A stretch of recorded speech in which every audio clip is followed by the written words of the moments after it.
Alright, welcome back. Hope you guys are doing well. Now, a lot of players have asked me if I am going to move into the Dronelands, and it's a very good question, since I am very interested in the new region. I'll definitely explore it, very good chance that I take my Astro over there, but still unsure if I will make it my home, since I know that a lot of other corporations, a lot of alliances have their eyes on the Dronelands, so it's definitely going to be let's say a very interesting, probably very interesting event going to happen there. When I say event, you can already guess what's going to happen when most of the games corporations and alliances have their eyes on one region. There's going to be a big fight happening over there. Guaranteed that there's going to be a massive gate camp, if there is a gate connecting the new region to the old region. You can expect that gate to be camped by a lot of capitals, probably not my capitals, but you know, there is going to be definitely a big camp, and could very well be a massive fight up ahead, since you know, a lot of corporations and alliances want the Dronelands for themselves, since you know, it's a new space and could very well hold some new and unique aspects to it. So that's definitely something that I'm looking forward to. I'll definitely, as I already mentioned, I'll definitely go and explore the new region with the Astro, or if I can't get my Astro through, then with a interceptor, since you know, bubbles don't work on interceptors, so I can sneak in a interceptor and just see what I can find. They're going to be a very interesting thing to visit all the systems and basically explore the whole thing. That's what I'll be doing. I think that will be very fun. Now, today I'll be doing some solo PvP. I have been doing a lot of that lately. Honestly, it is a very nostalgic feel when I think about it. Back when I remember on the first game's anniversary, actually before that, when the game was originally released, I used to do a lot of solo PvP with my Harby, and I did say that I'll be back on the Harby, and I kind of was back on the Harby, and I am back on the Harby. I really enjoy flying the ship, using it primarily for solo, and I decided to keep up the solo PvP series, since they seem to be, I mean, I really do enjoy making them. You guys also seem to enjoy watching them, so I'll definitely keep on rolling the ships in a solo way. Definitely changed a lot. The game changed a lot in the last couple of years, but I believe this anniversary has the potential to be the best one to date. So again, very excited for it, and definitely very excited for the future content that I am going to be able to create. So with that being said, it will be time to jump in and let's see what ships we get. Now lately it seems like a lot of players started to recognize me when I log in or jump in a system, and this Harby did warp to the gate when I logged in. They were in a mission, but it looks like they know me, so they warped to the gate. Now I'm in the Stratius, and I have the unknown space build. Well, I like to call it the unknown space build, but still not a finished build for the ship. It is still in a prototype phase. So right now I'm just watching the Harby to see if they log out in space. If they log out in space, I'll be able to easily scan them down and engage them. And that will be a very easy target. And there's also a chance that they might go back to the mission. In that case, I'll scan them down and go engage them in the mission. Now, I did try to lock them on just to see the amount of shield and armor that they have. Now, based on what I could see, they have their shield damaged and they also have their armor damaged, which means that there's a good chance that this Harby has a cursed hybrid tank. So I guess if we get a chance to see that, I would say most likely a hybrid tank, but that doesn't have to be the case. Now, after waiting for a while, they actually came back to their mission. I scanned them down and I went to take my Harby. Orbit for the drones 5 kilometers. Orbit for the ship will be about 20 kilometers. Now first I'm going with the Harby to scout. If they are aligned, I'll be taking the Stratius out. But if they are not aligned, then I'll be fighting with the Harby using the tracking disruptor build. The Harby with the tracking disruptors is a very fierce beast, and this thing is honestly a very fun to fly ship. So looks like they are not aligned. They are very close to 0. They are an armor tank. Okay, they are moving and they're orbiting. Now based on the color, I would say they have one of the green nanocores, most likely the Blood Raider Recruit core or the Sancha core, or something like that. That should not be a big problem. I'll be loading in the bombs. The Harby with the drum bombs is honestly very fun, and especially with the tracking disruptors, they help a lot since this ship does have a bonus on them. Alright, let's warp back to, let's go 4 or 5 kilometers. Should throw me at about 20 kilometers from the Harby, and that is, I would say, one of the optimal distances that I can get with the Harby, since I definitely do not want to be very close. This is a kite, and as a kite you definitely don't want to warp close to the target, since if you get weapon scrambled you might be in trouble. Okay, there is the Harby. Actually 27 kilometers, that's amazing distance. Exactly where I wanted it to be. Okay, pointed. Let's orbit. Drones are out. Let's have some fun. Maintaining a 21 kilometer orbit. I said 21 because of the inertia. It will throw me a bit further away. Now there's something interesting that happened. The Harby can actually track me somehow, even with 2 tracking disruptors on them. So that's something that is honestly quite impressive, because usually when the Harby has disruptors on a ship, that ship can't hit anything, but this Harby seems to be able to do some decent damage on my shield. Now it's not doing any crippling damage yet. It does do some damage on my shield, but I have the damage control, and the damage control will be used if necessary on armor, since the Harby is a armor tank. Although in this case I have no tank, but the Harby is a armor tank, and if necessary I'll be using the damage control, but I don't think that's going to be the case. We'll probably take some armor damage, but nothing spectacular, since the laser's damage does drop significantly off at armor, and I don't really think that it's going to do too much damage on my armor. But nonetheless, still impressive that the Harby can easily track me, even with dual tracking disruptors with the Harby. Good chance that I messed up with the general units, since usually I have the general unit for the tracking disruptors, but for some reason I guess I might have messed up the units, to be honest.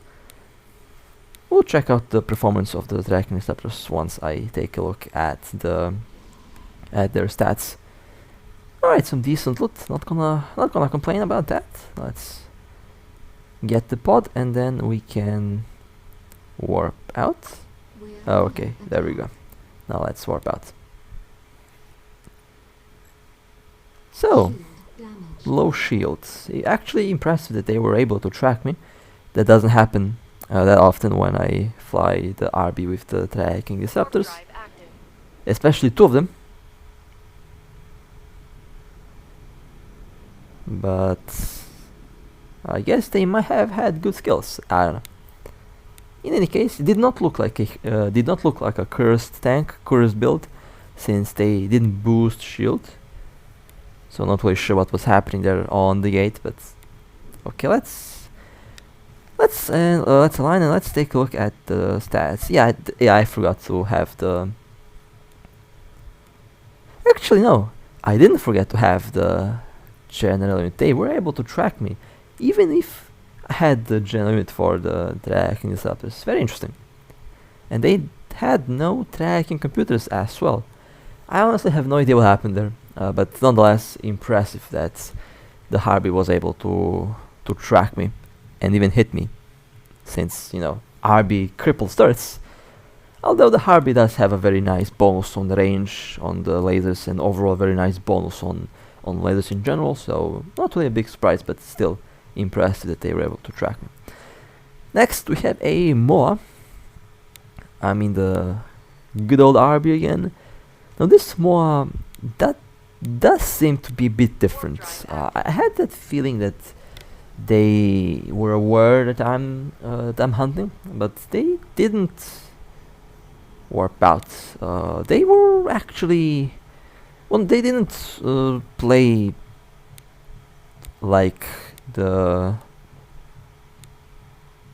occasional mission runner, which means that they usually warp out or they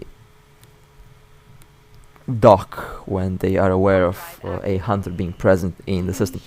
Now what's very interesting about this one, they seem to be waiting there. Now I warped out so that I can get a good warp in, and that was one last ship left in that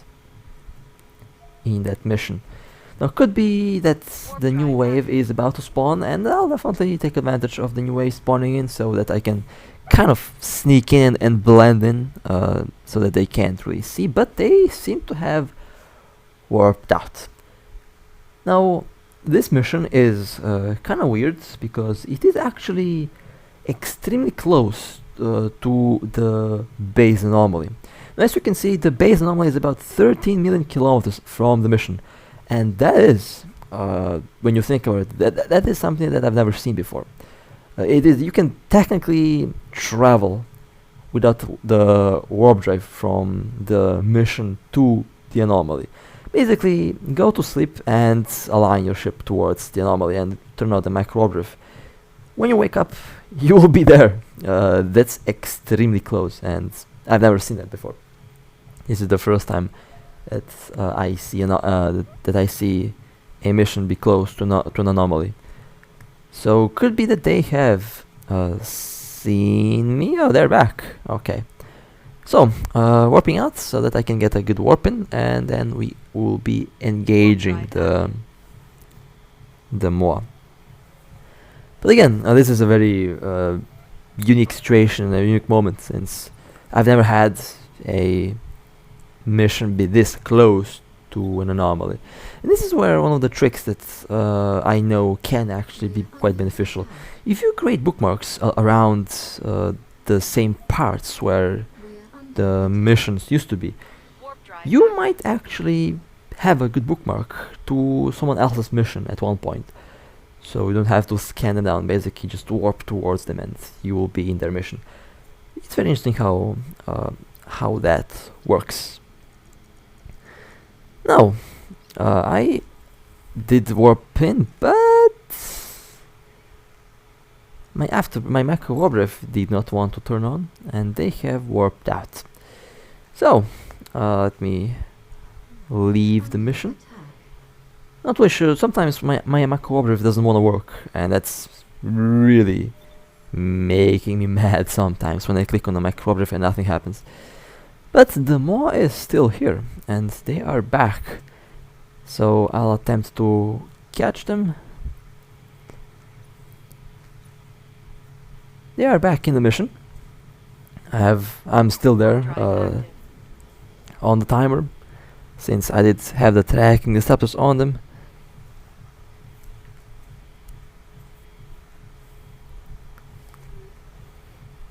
Let's see what happens.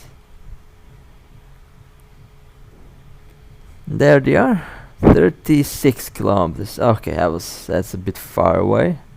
I'll try to burn towards them. They're locking me on, it seems like. And they warped off. Okay, let's chase. They warped to an asteroid belt. I'll warp at 70 kilometers. They have been at 100 from the mission, so they might be 100 from... they warp at 100 kilometers again. Maybe, I mean, we're about to find out. The Harby does warp fast, so I should be landing approximately the same time as they are. They warped at 0. Okay, fair enough. Maybe they will accept the fight, or they will warp out to the next belt, warping at 20 kilometers. I will still be chasing. That's a long warp. RB does warp fast. It has a slightly faster warp time, slightly faster warp speed than the other cruisers, 4 AU per second, or in this case 6, while the MOA is going about 5. Might be landing first, who knows. We're about to find out. Very interesting that the MOA doesn't dock. I think they're out for a I think they're out for a fight actually. Now they warped at 70 kilometers. 5 kilometers. We are still far away, okay. Let's warp at 100 again, or in this case 67 kilometers. Seems like we are missing each other by very little. But the chase goes on. The chase goes on.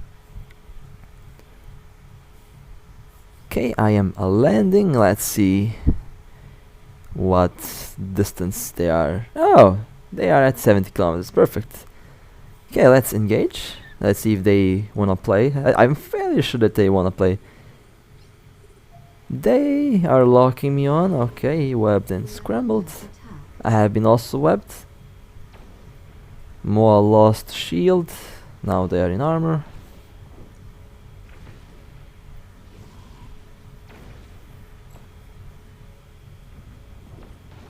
And Moa has been destroyed.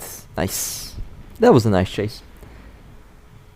Okay, let's pull back the drones and let's try to get the pod, and then let's cloak. That was a nice chase. They did some good damage on my shield, since the ship is not built for close range combat, but it was fun. Let's take a look at the kill. 61 million. Hey, DPS more. Next, we have a Rattlesnake. Oh, nice. Well, that's the reason why I am in the Macarial. Okay. The good old Macarial. This ship is also going down in Legends, since it is the oldest faction battleship in the game. Most of the first generation faction battleships have already been destroyed. This one is still alive. Well, I say most. There's probably a lot of them that are still alive, but this one is one of the older ones, one of the first ones to be built. Alright, there's the Rattlesnake, 14 kilometers. That was a good warping. I will approach. Barrage on, gyro stabilizers on. Webbed and scrambled. Doing some good damage on the shield on the Rattlesnake.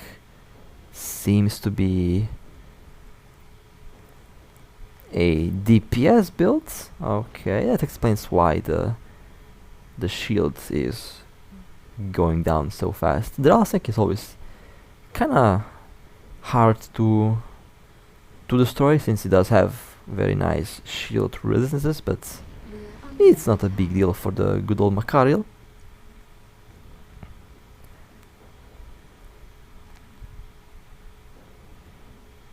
And there goes the Rattlesnake. Nice, that was a nice kill.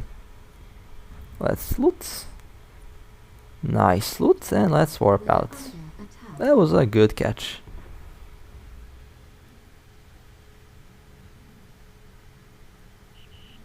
We're being warp scrambled. Warp drive active.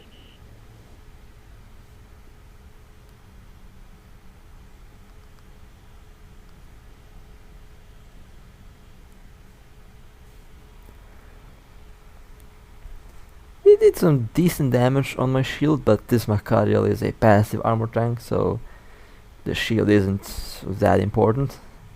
It's not that important, but you know, it does help to reduce some of the damage. I used to run the Macarial as a shield tank back a couple months ago. This was a 3.03 billion kill Rattlesnake. As I already guessed, they were a DPS build. Overall, a nice kill indeed. That was a tasty one. Always nice to shoot down a Rattlesnake. Now let's go to the next targets. I think we have a prophecy to command. Now this is something funny that happened. Now the prophecy pilot knows me, and they I think they have a tank built prophecy to command with some very nasty drones. And prophecy to command is one of the few battlecruisers that, well, I say one of the few battlecruisers. The prophecy to command has a very nice armor tank, and if you are engaging a prophecy to command, you have to be very careful, since they can easily withstand a lot of DPS. So using my cruisers against this prophecy is probably not gonna be a good idea, since I guess that they can easily withstand the high burst DPS that I have. So I took the Macarial out, since this is basically the only other cruiser that I have. Technically a cruiser, although it's a battleship, but it's fast like a cruiser, so kinda does work in that way. Now I attempted to do the double warp trick, but yeah, they are definitely not going to sit around and wait for a Macarial to land on them. That was a good decision to warp out, since yeah, I wouldn't be playing with a Macarial as well if I were a prophecy to command. But yeah, I didn't have any other ship to take, so I took out the ship that kind of can pass as a cruiser. And I am actually working on getting a Battlecruiser as well. When I say working to get a Battlecruiser, maybe a Murmur to command, or might be a prophecy to command. I don't know yet, but I'm definitely going to get one Battlecruiser for PvP, since this is the only class of ship that I haven't used in PvP in a very long time. So yeah, and definitely I need to have a PvP Battlecruisers, and I kinda need them, and I want to do something different, so definitely going to be flying them, but I haven't decided on which Battlecruiser to take yet. My friend is offering a Murmur 2 command. I still haven't decided if I want to buy that ship or not. But if I decide to go with a command Battlecruiser, that's going to be fun, since these things are very interesting and very dangerous. Alright, let's go to the next target. I am in the Stratius. Now, if you remember, when I was fighting with the Rattlesnake, there was this one pilot that jumped in. At first I thought that it might be the Rattlesnake's friend, but turns out it isn't. It is someone who is running a mission in a Oracle 2. Now, the Oracle didn't seem to be very far away. I assume they have pulse leaders, but at the same time doesn't have to be pulse leaders. Might be, you know, a pallet that's just orbiting a bit closer. So I took the Stratus out, and well, let's see what happens. Now usually I have the damage mods instead of the damage control, but since pulse leaders can kind of track at close range, even if I get webbed, then I might take some hits. So the damage control is there if I have to use it, just in case, you know. Now, they are lurking in space. They are moving with a micro warp drive, I would say a medium one. And they have finished the mission, but they are still here. That's a bit suspicious. Usually when someone does complete a mission, they warp out, but this ship is staying. So either they are AFK, or this is a bait. There's just these two options are available. And they're moving away from me at a rapid pace. I would say that they're moving about 1 kilometer per second, around that number. Oh wait, they are now turning around. Okay, that's interesting.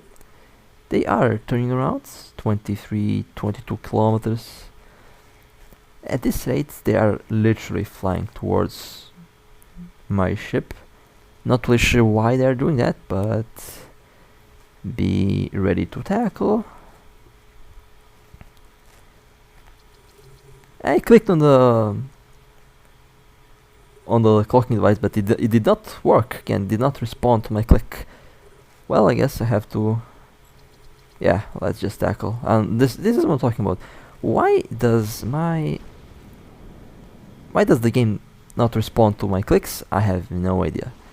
Oracle has been scrambled, and one scrambler did not want to turn on. I guess nothing works today. And the drones are also not working. Lovely. Orbiting at 0.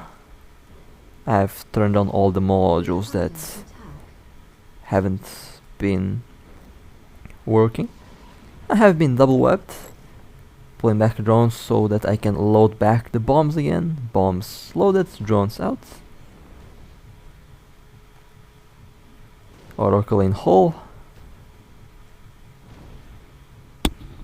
They're using beam lasers, so that's good. And Oracle has been destroyed. Nice, that was a good kill. Good catch and a good kill.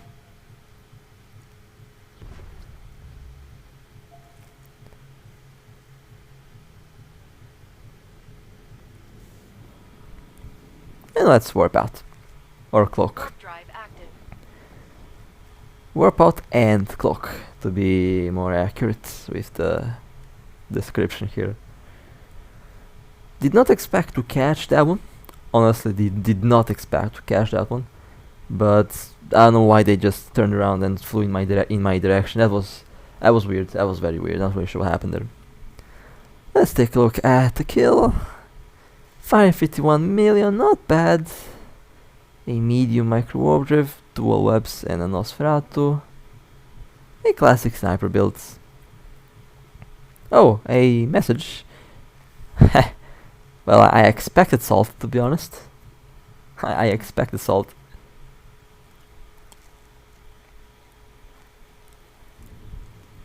Let's go to the next kill. Next kill. I already foreshadowing what's about to happen. Back in the Macarial, good old chunk. Chunk. This is not a chunk. This is definitely not a chunk. Macarial doesn't really have that much of a tank. I tried to get the tank Macarial to work. I didn't really like it. Didn't perform well at all to my expectations. Not bad, but not great either. It's just, it's a very weird ship to tank. It's fast, it has DPS, and you should focus on speed and DPS on the Macarial. No, I think the next target is an Apocalypse Striker that was lurking at 0. We're about to find out. Yeah, it is an Apocalypse Striker. Not exactly at 0, but close to 0. And I'm warping at 21 kilometers.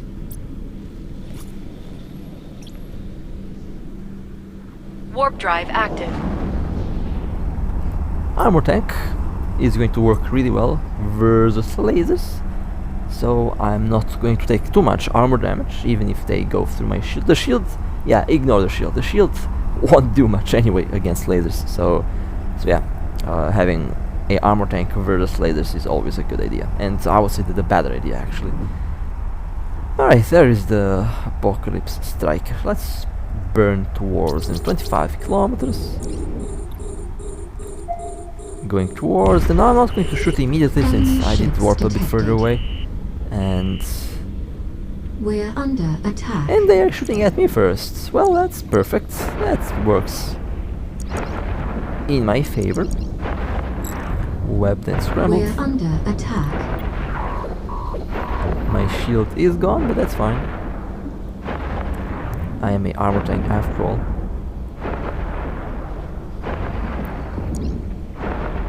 Apocalypse now into hull, into very low hull to be more accurate, and The apocalypse has been destroyed. Nice, that was a good kill, good catch. We're Not being really sure why they scrambled. shot at me first, but that was a big mistake. They shouldn't have shoot at me. In any case, that was a lovely kill. Good catch. Always nice to shoot on an apocalypse. They usually have very decent Warp drive loot, active. since, you know, lasers are quite expensive.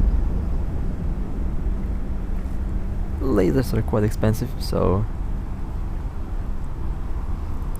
it's probably a pretty juicy kill.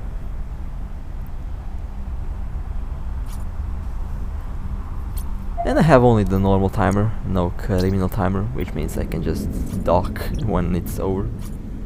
2.5 billion, not bad. Oh, actually I pulled that back. It's a cursed build. It has a, and of course, a golden nanocore and a cursed build. What can possibly go wrong? Oh well, I guess it will be time to... Warp drive It active. will be time to dock. That was a very nice... That was a very nice PvP run today. Some pretty good kills. Some pretty good action as well, and I'm definitely looking forward to it. Hopefully I might get in a fleet soon, a big fleet. Well, not exactly a CTA fleet, but Docking request uh, accepted. thinking about how the drone lands are being released, I believe my alliance could potentially do something. Should be fun, so I'm definitely looking forward to see how that goes. Now I hope you guys enjoyed. That was a very again that was a very lovely run, and I had some pretty good kills. If you want to support me, feel free to like and subscribe. And with that being said, stay safe, fly safe. As always, I'll see you next time.